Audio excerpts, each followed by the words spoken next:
Bismillahirrahmanirrahim. Assalamualaikum warahmatullahi wabarakatuh. Alhamdulillahirabbil alamin wassalatu wassalamu ala asyrafil anbiya'i wal mursalin wa ala alihi wa sahbihi ajma'in, amma ba'd. Izinkan saya memperkenalkan diri. Nama saya Nadia dari Prodi Pendidikan Bahasa Arab. Di sini saya dan teman saya Mbak Konita diberikan kesempatan untuk mempresentasikan materi dasar pengetahuan dan kriteria kebenaran yang diampu oleh Ibu Mega Primaningtyas MPDI dalam mata kuliah Filsafat Ilmu. Langsung saja kita masuk ke materi pembahasan, yaitu latar belakang. Manusia hidup di dunia ini pada hakikatnya mempunyai keinginan untuk mencari pengetahuan dan juga kebenaran. Pengetahuan itu merupakan hasil proses dari usaha manusia untuk tahu. Pengetahuan menurut arti sempitnya yaitu sebuah keputusan yang benar dan pasti. Dengan berpikir mendalam untuk memperoleh kebenaran manusia akan memperoleh cinta, kebijaksanaan, dan pengetahuan. Karena pengetahuan itulah mengandung sumber kebenaran. Kemudian menurut etimologi, filsafat berarti cinta kebijaksanaan atau cinta kebijaksanaan dalam arti luasnya. Kemudian suatu produk pemikiran filsafat itu selalu ada yang menguatkan, mengkritik, melemahkan, bahkan ada juga yang merubah pengertian itu. Yang mana akan dijumpai satu menegaskan dan yang lain mengingkari. Begitulah seterusnya akan selalu berada dalam bingkai dialektika. Kemudian akibatnya umat manusia selalu mencari kebenaran sepanjang sejarah dan kehidupan. Dalam keberadaan manusia, kebenaran itu adalah kemampuan dunia lain, yang mana kebenaran adalah satu-satunya hal yang dapat menopang manusia dalam kesadaran dan kepribadiannya. Kemudian, urutan tingkatan kebenaran adalah sebagai berikut dengan mempertimbangkan ruang lingkup potensi subjek. Yang pertama, ada tingkat kebenaran indrawi, yaitu tingkat yang sangat natural serta paling awal yang dirasakan manusia. Kemudian yang kedua, ada tingkat kebenaran ilmiah, yaitu yang dicapai lewat pengolahan rasio dan pengalaman indrawi. Lanjut yang ketiga, yaitu untuk menumbuhkan tingkat kebenaran filsafit yang mana didasarkan pada akal dan pemikiran murni, refleksi menyeluruh menjadi semakin berharga. Kemudian yang keempat, kebenaran mutlak, yaitu yang berasal dari Tuhan Yang Maha Esa serta meresapi sebab orang-orang yang menghargai kebenaran, keimanan, dan ketakwaan itu merupakan kebenaran agama yang tertinggi. Kebenaran filosofis tidak pernah muncul dalam satu wacana. Maka dalam filsafat ini sangat penting bagi kita untuk memahami dasar dari pengetahuan dan perspektif Islam hingga pada kebenaran dalam cara memperoleh pengetahuan dalam sudut pandangnya. Oke, next, yaitu pada pembahasan pertama, yaitu dasar pengetahuan. Dasar pengetahuan atau penalaran merupakan suatu proses berpikir dalam menarik sesuatu kesimpulan yang berupa pengetahuan. Manusia pada hakikatnya itu merupakan makhluk yang berpikir, merasa, bersikap, dan juga bertindak. Sikap dan tindakan yang bersumber pada pengetahuan itu didapat melalui kegiatan merasa atau berpikir. Pengetahuan yang dalam filsafat ini dikatakan sebagai common sense dan sering diartikan juga sebagai good sense. Yang mana karena seseorang itu memiliki sesuatu di mana ia menerima secara baik. Dan dasar pengetahuan ini dapat dipahami bahwa pengetahuan yaitu informasi yang diperoleh manusia dengan berhubungan pada subjek atau subjek dan dapat juga diterima tanpa memiliki sebuah kebenaran ilmiah di dalamnya. Next, dasar pengetahuan ini memiliki dasar yang menjadi pondasi dalam pembangunannya, yaitu meliputi beberapa aspek dasar sebagai berikut. Baik, yang pertama yaitu ada penalaran. Penalaran merupakan tindakan berpikir sesuai dengan pola dan logika tertentu dengan maksud untuk menghasilkan pengetahuan yang disebut sebagai penalaran. Kemudian yang kedua ada logika. Logika itu merupakan cabang filsafat yang menyelidiki kesehatan cara berpikir, aturan-aturan yang mana harus dihormati supaya pernyataan-pernyataan kita itu sah. Logika ini juga tidak mengajar apapun tentang manusia atau dunia, tetapi melainkan merupakan suatu teknik yang mementingkan segi formal, yaitu segi bentuk dan pengetahuan. Kemudian, agar pengetahuan yang dihasilkan penalaran itu mempunyai dasar kebenaran, maka proses berpikir itu harus dilakukan suatu cara tertentu, yaitu suatu penarikan kesimpulan baru yang dapat dikatakan sahih atau valid jika proses penarikan kesimpulan tersebut dilakukan menurut cara tertentu tersebut. Yaitu cara penarikan kesimpulan ilmiah itu menggunakan dua cara, yaitu dengan yang pertama logika induktif dengan cara penarikan kesimpulan dari kasus-kasus individual nyata yang menjadi kesimpulan yang bersifat umum atau dapat dikatakan menarik kesimpulannya dari hal yang khusus menuju ke hal yang umum.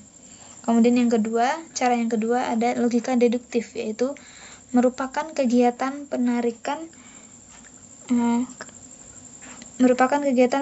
kesimpulan dengan cara berpikir yang sebaliknya dari induktif, di mana dari pernyataan yang bersifat umum ditarik kesimpulan yang bersifat khusus. Sehingga di sini kita tuh dapat mengatakan bahwa logika ialah merupakan sebuah cara berpikir yang masuk akal atau logis. Selain itu juga logika itu dapat kita kaitkan dengan cara berpikir yang objektif dan emosional, sehingga menjadikan logika ini sebagai dasar dari pengetahuan. Lanjut, yang ketiga ada sumber pengetahuan. Dalam konteks filsafat ilmu, sumber pengetahuan dapat dilihat dari beragam perspektif filosofis. Skeptisme manusia terhadap semua gejala alam semesta adalah sumber pengetahuan di dunia ini. Di antara sumber pengetahuannya yaitu 1. Empiris. Empiris yaitu merupakan pengetahuan yang bersumber dari pengalaman yang dialami oleh manusia. Sumber pengetahuan ini dirumuskan berdasarkan kegiatan manusia yang suka memperhatikan gejala-gejala yang terjadi di sekitarnya. Kemudian yang kedua ada rasionalisme. Rasionalisme itu merupakan peran akal sebagai sumber pengetahuan yang bersumber dari penalaran manusia. Pada sumber pengetahuan yang rasionalisme ini dapat diketahui bahwa pengetahuan adalah hasil pemikiran manusia. Rasionalisme ini tidak hanya menggunakan data empiris tetapi juga akal untuk menciptakan konsep abstrak dan universal yang membentuk pengetahuan sosial, yang mana akal harus memainkan peran utama dalam menjelaskan sesuatu. Kemudian sumber pengetahuan yang ketiga ada intuisi. Intuisi yaitu sumber pengetahuan yang tidak menentu dan didapatkan secara tiba-tiba. Karena terkadang kita ini sebagai manusia ketika dihadapkan dengan suatu permasalahan, otak akan berpikir sangat keras untuk menemukan solusi dari permasalahan tersebut. Yang mana tingkat berpikir otak itu berbanding lurus dengan masalah yang akan diselesaikan. Dalam kondisi ini atau dalam kondisi tertentu, terkadang semakin kita berusaha untuk memecahkan masalah tersebut, semakin sulit juga kita menemukan solusinya. Nah, hal demikian ini bisa dikatakan sebagai intuisi. Kemudian sumber pengetahuan yang terakhir yaitu keempat, wahyu, atau juga bisa dikatakan dengan sumber pengetahuan yang non-analitik, karena tidak ada proses berpikir manusia tersebut. Karena wahyu ini, pengetahuan ini berasal dari Yang Maha Kuasa dan diturunkan oleh hamba-hamba pilihannya, yaitu Nabi dan Rasul. Kemudian dari keempat sumber-sumber pengetahuan tadi yang sudah disebutkan, ada empiris, kemudian rasionalisme, yang ketiga intuisi, dan keempat wahyu. Dapat disimpulkan bahwa cara berpikir itu ada dua, yaitu yang pertama analitik, yang sumber pengetahuan yang pertama dan kedua yaitu empiris dan rasionalisme. Dikatakan sebagai cara berpikir yang analitik karena ada proses berpikir yang rinci yang dilakukan oleh manusia. Kemudian ada pula cara berpikir yang non-analitik, yaitu intuisi dan wahyu, karena tidak memiliki proses berpikir secara rinci yang dilakukan oleh manusia. Mungkin sekian dari pembahasan dari saya, dan pembahasan selanjutnya yang akan dipresentasikan oleh teman saya, yaitu Mbak Konita. Apabila ada salah dalam kata atau tulisan, mohon dimaafkan. Terima kasih. Wassalamualaikum warahmatullahi wabarakatuh. Baik, terima kasih kepada Mbak Nadia. Selanjutnya adalah materi kedua, yaitu kriteria kebenaran. Kriteria artinya adalah ukuran untuk menjadi dasar penilaian atau ketetapan sesuatu. Ini yang disebut dengan objektif, dan pengetahuan yang benar adalah pengetahuan yang objektif. Nah, kebenaran adalah penyesuaian dari pengetahuan, penalaran, dan objek. Segala sesuatu yang diketahui manusia disebut dengan pengetahuan. Namun tidak semua pengetahuan itu bisa disebut dengan kebenaran. Pengetahuan yang benar adalah pengetahuan yang sesuai dengan objek, yakni pengetahuan yang objektif. Karena suatu objektif memiliki banyak aspek, maka sulit untuk mencakup keseluruhan aspek. Pengetahuan yang tidak benar disebut dengan kekeliruan. Seringkali kekeliruan dianggap lebih jelek dibanding tidak tahu, karena kekeliruan bisa membawa ke dalam kesalahan dan malapetaka. Nah, motivasi manusia untuk mendapatkan pengetahuan didasari oleh beberapa tujuan, yaitu yang pertama memenuhi kebutuhan untuk kelangsungan hidup, yang kedua mengembangkan arti kehidupan, yang ketiga mempertahankan kehidupan dan kemanusiaan itu sendiri, kemudian yang terakhir mencapai tujuan hidup. Nah, dari keempat tujuan di atas menunjukkan bahwa pengetahuan adalah bagian dari manusia itu sendiri. Salah satu cara manusia untuk menemukan kebenaran adalah dengan berpikir, karena apa yang disebut dengan kebenaran belum tentu dianggap kebenaran bagi orang lain. Jadi dibutuhkan namanya kriteria atau ukuran kebenaran. Kemudian teori-teori kebenaran. Untuk menentukan suatu pengetahuan itu memiliki nilai kebenaran atau tidak sangat bergantung dengan bagaimana cara kita mendapatkan kebenarannya itu. Nah, berikut adalah teori kebenaran yang berkembang dalam tradisi filsafat. Yang pertama yaitu teori korespondensi. Nah, itu teori ini mengemukakan bahwa suatu proposisi dianggap benar apabila sesuai dengan fakta atau realitas yang ada di dunia. Kebenaran dapat dibuktikan langsung melalui pengalaman dan pengamatan pada dunia nyata. Contohnya, pernyataan bahwa ibu kota Jepang adalah Tokyo. Maka pernyataan ini adalah benar sebab sesuai dengan fakta, yaitu Tokyo adalah ibu kota Jepang. Kemudian teori yang kedua yaitu teori koherensi. Teori ini mengemukakan bahwa kebenaran ditentukan oleh konsistensi suatu pernyataan dengan sistem pengetahuan yang sudah ada atau ketiadaan pertentangan antara suatu pernyataan. Teori koherensi ini berbeda dengan teori korespondensi dalam dasar pembuktian kebenarannya. Nah, kalau misalnya korespondensi itu kebenaran tuh adalah suatu pernyataan tergantung pada hubungan dengan fakta yang ada. Sedangkan Sedangkan dengan teori koherensi, kebenaran suatu pernyataan tergantung pada konsistensinya dengan postulat atau pernyataan yang diterima sebagai benar tanpa perlu bukti yang sudah ada sebelumnya. Contoh dari teori koherensi yaitu pernyataan bahwa di luar hujan turun adalah benar apabila pengetahuan tentang hujan, air yang turun dari langit bersesuaian dengan keadaan cuaca yang mendung, gelap, dan temperatur dingin dan fakta-fakta yang menunjang.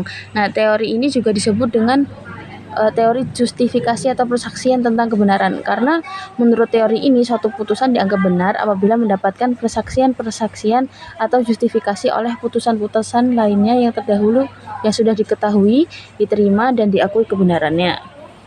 Kemudian yang ketiga adalah ada teori pragmatis, yaitu teori pragmatis dicetuskan oleh Charles S. Peirce yang teori ini menganggap suatu pernyataan, teori, atau dalil itu memiliki kebenaran bila memiliki kegunaan dan manfaat bagi bagi kehidupan manusia.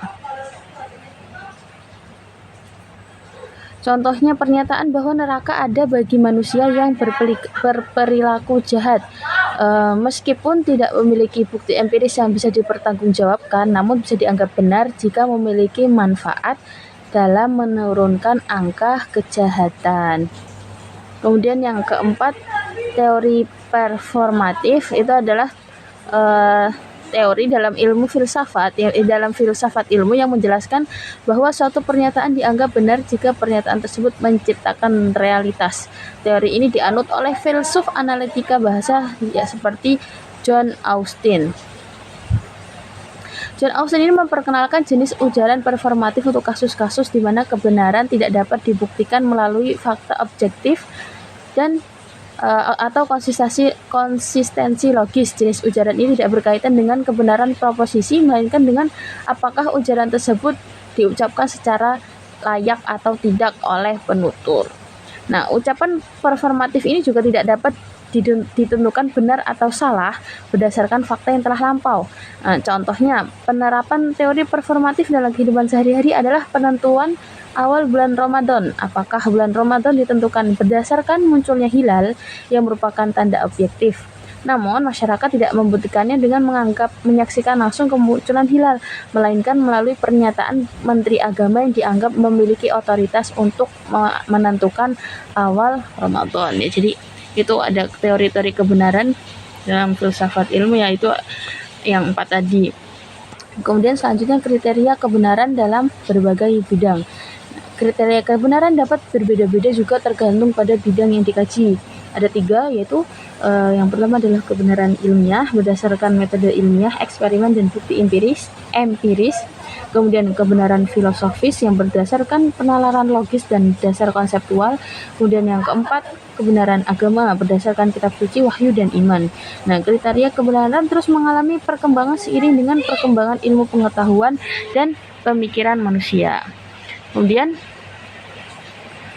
mengapa kriteria kebenaran itu penting? Ini ada beberapa alasan. Yang pertama yaitu mencegah kesalahpahaman. Dengan memiliki kriteria yang jelas, kita dapat menghindari perdebatan yang tidak produktif dan mencapai kesepakatan yang lebih baik. Kemudian yang kedua, membuat keputusan yang lebih baik. Kriteria kebenaran membantu kita dalam mengambil keputusan yang rasional dan berdasarkan oleh fakta. Kemudian yang terakhir yaitu mengembangkan pengetahuan dengan terus mengevaluasi kebenaran. Klaim-klaim yang kita hadapi, kita dapat memperluas pengetahuan dan pemahaman kita tentang dunia. Kemudian kesimpulannya yaitu penalaran merupakan suatu proses berpikir dalam menarik suatu kesimpulan yang berupa pengetahuan. Manusia pada hakikatnya merupakan makhluk yang berpikir, merasa, bersikap, dan bertindak. Sikap dan tindakan yang bersumber pada pengetahuan yang didapat melalui kegiatan merasa atau berpikir. Pengetahuan yang dalam filsafat dikatakan sebagai common sense dan sering diartikan sebagai good sense karena seseorang memiliki sesuatu di mana ia menerima secara baik. Kemudian kebenaran adalah konsep kompleks dan dinamis, tidak ada definisi tunggal yang berlaku universal. Nah, kebenaran dipengaruhi oleh berbagai faktor, termasuk cara kita memperoleh pengetahuan, sistem kepercayaan kita, dan konteks sosial budaya. Pencarian kebenaran adalah sebuah perjalanan yang terus berlanjut, tidak ada titik akhir yang pasti, tetapi dengan memahami berbagai teori dan kriteria kebenaran, kita dapat semakin mendekati pemahaman yang lebih baik tentang dunia di sekitar kita. Sekian dari kami berdua. Jika ada kurang dan salahnya kami mohon maaf.